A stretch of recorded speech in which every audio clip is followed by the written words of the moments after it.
how will the customers feel? Betrayed. Yeah, you feel betrayed. Betrayed. It gives out a narrative that ni sisi peke yetu ndio tu. And Hauna choice. Na choice ikikuja tunaenda kushtaki huyo mtu. Yeah. So guys, today we are talking about how to communicate during a crisis. So ourselves we call it crisis communications. But what are you supposed to do when your organization is kind of in the depths, in the thick of things? So that's what we're going to talk about, really. Yeah. What do you think about it? I think putting out your best foot forward in terms of crisis communications will be awesome. It will help you move a notch higher as an organization in terms of handling your crisis, because crises are always there. Yeah, I remember also the president talking about how his communication team, are you okay? Yeah, okay. Yeah, how his communication team failed him during communicating such a crucial bill as the finance bill. So having a communication team that understands your plight and understands the audience's side can put a communication out to mitigate things that might harm your reputation. Yeah. So there's this one like for Safaricom that we were talking about earlier. So when it comes to Safaricom kinda, when Starlink, Elon Musk's Starlink was coming into Kenya, actually there was buzz. Yeah, there's a lot of buzz, yeah, especially on KOT, yeah. Yeah. So it kinda got like free advertisement, and Safaricom were feeling like, whoa, what's happening? Like, what's happening? So they had to at least try and mitigate them being pushed off, because they felt scared, like maybe we are going to be pushed off this market. And they had to do something. So they quickly ran to the communications authority. Then I think they released a statement, and the communication authority also Released their own later on. Yeah. They released later on saying there is nothing they can do about Starlink. Like fair competition, like a free market. But whatever Safaricom was doing, they were actually trying to stop the consumers, which is us, from getting access to the Starlink, which I somehow feel like that shouldn't have gone that way. Like, I don't feel like they should have communicated it that way. Because that's like monopolizing that industry so that they can only control it, which that shouldn't be the case, because if you really care about your customers, you want them to have the best that they can. So if Starlink can give us a better deal than what Safaricom does, I think it's fair game. That's why I think what they saw. It's fair game, because the people who are actually subscribing, you're not being forced. It's something you want. Yeah. No. You want better internet, so you go to Starlink. It's just that. But if you want to now keep the rules that, you have to be a Kenyan company, be Safaricom, that's monopolizing the industry, and it's not helpful. That's why. Yeah, because villainly in Twitter, I got to see the different statements, and what it felt, it was like Safaricom's territory was threatened. Yeah. So when I got on Twitter, I got to see like Safaricom was seeing that its territory was being taken, right? So this is a new person whose growth is so crazy, maze. Unapata Starlink is huge among like people who are outdoors, people who travel, and they don't want the normal cell internet. So Elon Musk, the Starlink came and said, okay, let's bridge this market with our network of satellites to bring internet to the remotest places. Remotest places. The most like the under the rock kind of situation. And Kenya, for some reason, kind of fits that description. Like, there are people who are really willing to pay that amount of money because they want to work offsite remotely and have reliable internet. And you know, actually, funny enough, Kenya, it's a prime place for the Starlink, Elon Musk Starlink, because every 5 years during election, we hear that ballot boxes get to even the remotest place, but there is no internet. So Yeah, it's usually wild. I think a lot of logistical issues have yet to be catered for. I think the reason why Starlink is so revolutionary is because of the reach. Normal internet, unless you're using this is like democratized satellite internet. So what we usually use are usually fiber optic. Like Safaricom Home is fiber optic, unless you're using a cellular device, which now uses like the masts. Yeah. But if you use directly from the satellite, it's more reliable and it can't be tweaked as easily as the normal somebody has hacked my Wi-Fi and things like those. Yeah. So taking it from a communications perspective, what do you think Safaricom should have done instead of going that route that they did? So actually, Yeah. I think the best they would have done in that moment was maybe promise, not threaten, because it seemed like they were issuing threats to both the people who are moving to Starlink and the people who are willing to or are seeing Starlink as an option. So maybe giving promises that we are also working on something similar or something better than these at fair prices, and then we are upping your internet. I think that would have gone a long way rather than going on the offensive and attacking Starlink. Oh, yeah. I wouldn't think of it as attacking Starlink. I think of it as holding your ground on your territory. So you'd want to, like any other business, you'd want to maintain the status quo. Yeah. If your money is coming on straight and you got used to it for some time like that, you'd want it to maintain the status quo to remain the same.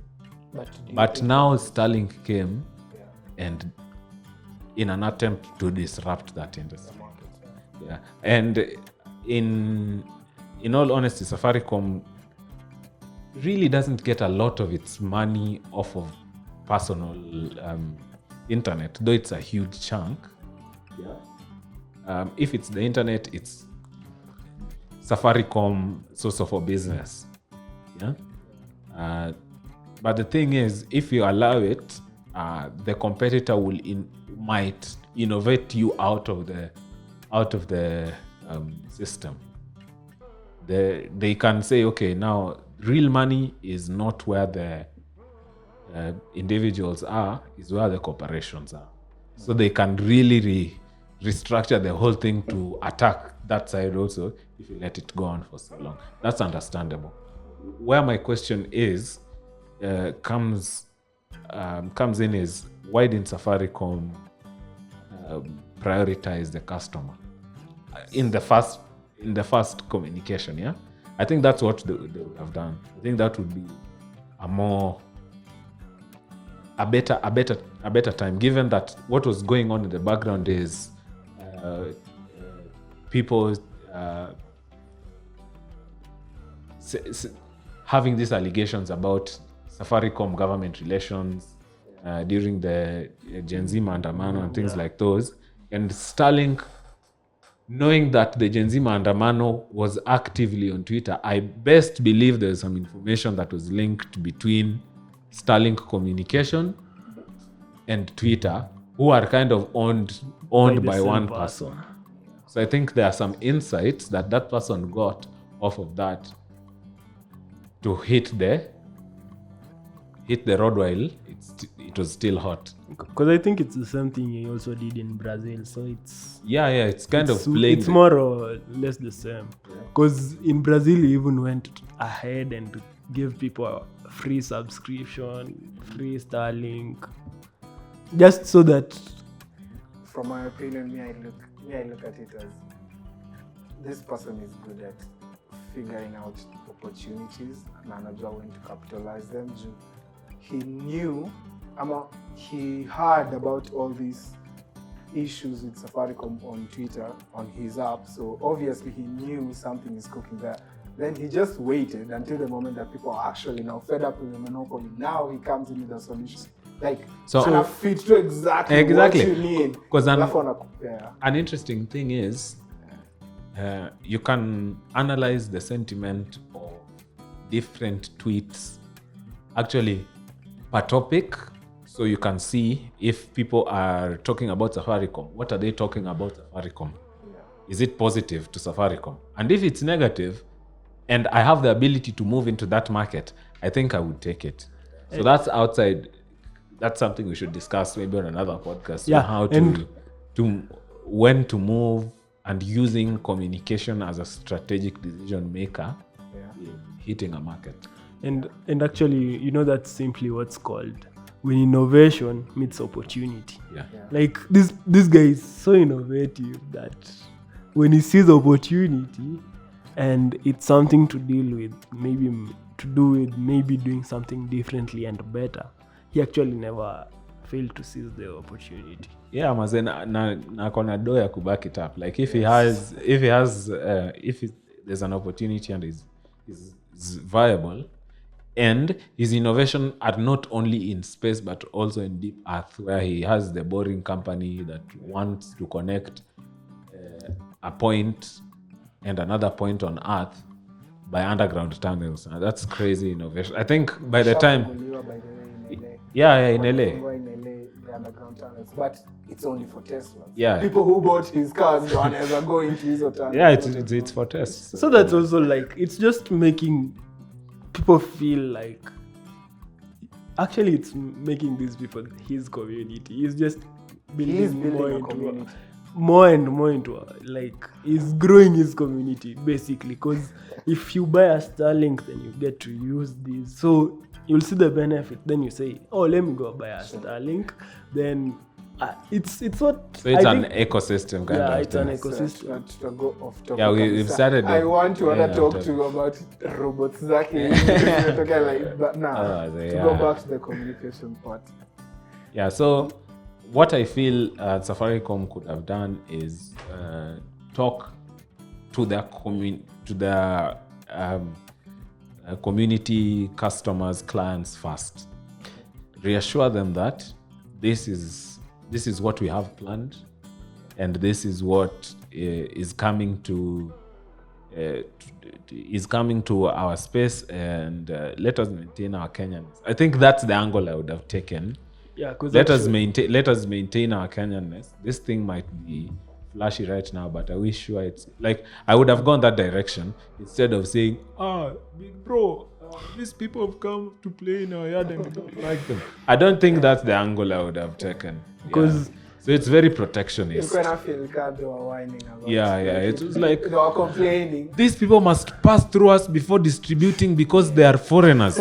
But at what point do we say a company is foreigners? Because like 30% of Safaricom is owned by the government, and the other about the other 60 is owned by Vodacom, Voda Group. Local company. Yeah. So at what point do you say an organization is truly Kenyan? Again, another angle I'd take, and I think it's almost the same angle as yours, as a designer, as a UI UX designer. There is this thing. The first lesson I was actually taught was putting the user front and center.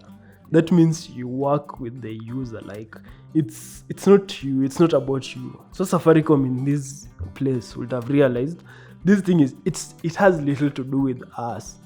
It has a lot to do with the users. Yeah. Our users feel uncomfortable. That's for certain. Maybe there is something we are doing wrong, that's why they feel like they would want to run to another person that's to supply true. them. Focus on So- user experience. So- Because people have been complaining a lot Yeah. about their products, about the internet, Content. about data. yes. So instead of dealing with what they have going on wrong, they want to go to a higher authority. I think the better direction was to take the customer's side. Yeah, you just So according to Also, according to on- marketscreen.com, Safaricom is owned 35% by the government. It's owned 35% by the government and about 40% by Vodafone Group, and the others are so many organizations. Yeah, and also like the free floating shares that people usually buy, which is about 25%. Yeah, so I think So it's not about just being local in Kenya. no, it's not. They can't argue that. Yeah, they can't argue that because it's owned by like a British organization. Yeah. so I would have gone the direction to talk about customers, talk about how you're going to improve your services, and they would have seen this before. Safaricom has the power to social listen and get to know what's the sentiment. because in my own viewpoint, I think that's what they've done for the longest. From the time Niko na Yeah, they usually Uwezo. talk about customers, their Like- clients, their community, and suddenly that just stopped. I think it's because you become a giant, you own the whole place. Then when you get scared a little bit, you get to crumble or something of Okay. the sort. And then in the dust, Yeah. before the dust settles, you're poof. You're gone. Somebody else. You've lost your swagger. I think that's the same thing that happened to probably the Nokias, because there was a time everyone used to own a Nokia. Then Yeah, I think people just out innovated them, and that's sadly what might go to Safaricom, because now you innovate when you get to see what your customers need, and customers usually say, your clients usually say, your community usually says, I need this thing, please make it for me. But it's not something new, because ever since my first phone, I remember the first time I bought credit, alafu ikaisha, I almost cried. Nilikuwa like, I didn't get where that 20 bob went. I like nearly download one song, then a game, then it just ilisha. Then I was like, even though 20 bob yangu inaenda. So it's something that we grew up knowing, like spending money on data, ama spending money on Safaricom internet is always expensive. Yeah. But hatuna choice. That's the thing. Oh, yeah. We don't really have a choice. Uta choose, I don't know, Zain, we choose Sijui, Telcom, like all these companies will disappear. so We yeah, remain a moja. here is a secret. Yeah. Right now, most of the Kenyan economy, maybe if not like most people like this thing called content creation and stuff, and the uploads and download speeds Yes. really matter to Yes. them. Yeah. So it's time for Safaricom to shape up and do something on that hand. Maybe even give packages for content creators. Yes. That would Yeah, so that goes into innovation. That's a really nice idea, because like get to see what the market needs and do not look at people as a blanket. Yeah, we'd like to say almost about 95% of people who use the internet actually consume, but there are people who really put forward upload speeds as their main concern for Safaricom. So Safaricom, I think, should think of different products for different people. Yes. Especially because content creators, and because of their work, they're the conversation starters and holders. So if a content creator says Safaricom is slow and Go to fiber. They usually choose fiber. a lot of content creators, even us, yeah, because there's a lot of there's a lot of lag, especially when you're uploading things for clients. When Martin has just finished editing 10 GB A video. of video and he needs to upload it. Yeah. Now you can't use Safaricom. But we tried Safaricom for some time for business and It just doesn't but then now you went to fiber and you can definitely see the difference. Now Safaricom has been in the industry for long enough to understand that there are different people. I don't know their strategy because that's also you can again going back to the sentiment. My Safaricom is slow. There's another person who has a Safaricom line and uses it for internet and connects to the internet, and in 20 minutes it's over.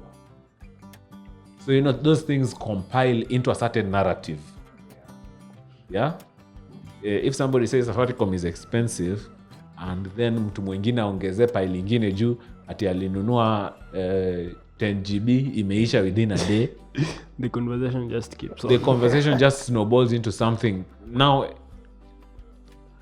going outside, when Starlink comes into Kenya, instead of talking to your customers, you go and talk to the regulating authority. Now, how will the customers feel? Betrayed. Yeah, you feel betrayed.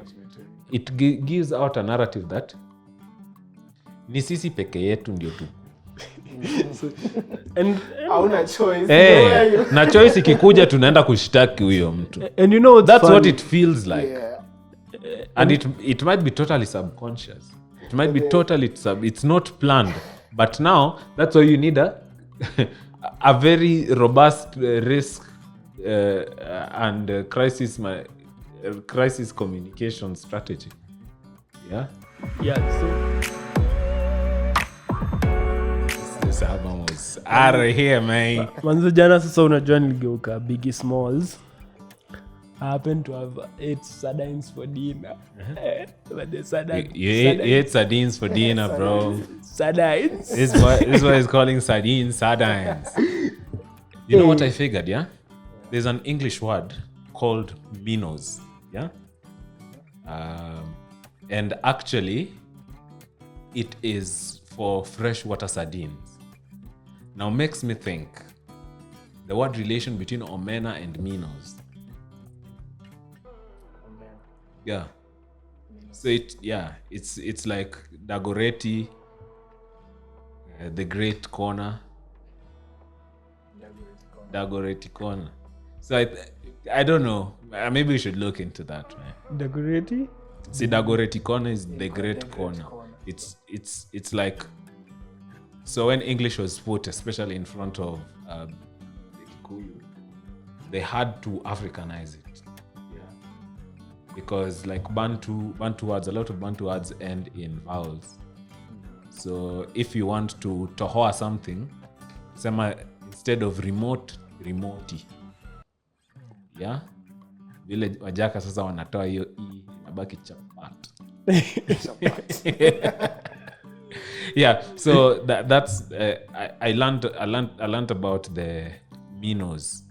It's freshwater sardines. So the linkage between that and omena is crazy. Kulikuwa na omena before the colonial. Of course there was, but now there has to be a name for it. There has to. I don't know. Maybe wound ndio walituchukulia the word, I don't know. But there is definitely a relation between that. Yeah. Yeah, so freshwater sardines are called omena, minnows, or there's a very complicated silver something. I had to go and look it. That's crazy. Yeah, so Willis. For Jalo, do you prefer freshwater sardines? No, it's omena, bro. Ni omena. Hii kitu ni omena. Yeah. Do you prefer omena yale kama omena ya si?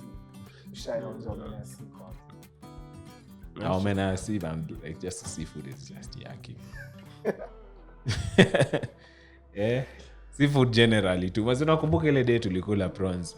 You're just feeling like you're eating like grasshoppers. Niko na chumvi. Bro. I'm not saying grasshoppers are bad. Like I was expecting something really wild. Like